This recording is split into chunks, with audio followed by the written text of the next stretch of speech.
J'aime bien concevoir le cerveau comme une espèce de grande boîte.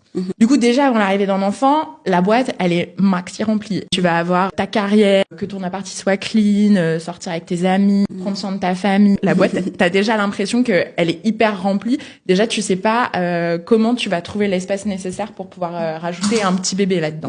Au moment de l'accouchement, finalement, t'as réussi à bien appuyer, à rajouter plein de place, et du coup, il y a tout un tas de choses qui viennent se rajouter dans cette boîte. Donc, nourrir ton bébé, faire en sorte qu'il aille bien, qu'il se sente épanoui, qu'il reçoive assez d'amour et tout ça. Ta boîte, elle est sur le point de déborder. Et toi, on te demande de rajouter encore des choses dedans, alors que déjà, tu le vois, les trucs qui dégoulinent sur les bords.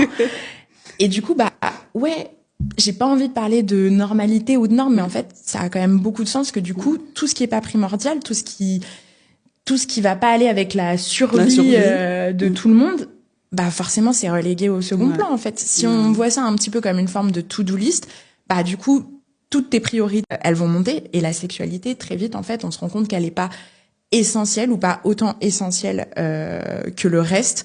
Et du coup, elle va descendre, voire presque on la voit plus. C'est pas une obligation, ça va se passer de manière différente chez chaque couple, mais c'est un phénomène qui revient de manière assez récurrente. Et encore une fois, je trouve que c'est un truc qu'on culpabilise beaucoup, surtout que dans la société, il y a tout un truc pour dire s'il y a pas une sexualité épanouissante ou hyper fréquente, du coup, ton couple, il est en danger, faut que tu t'inquiètes, faut que tu t'y remettes, faut que tu machin.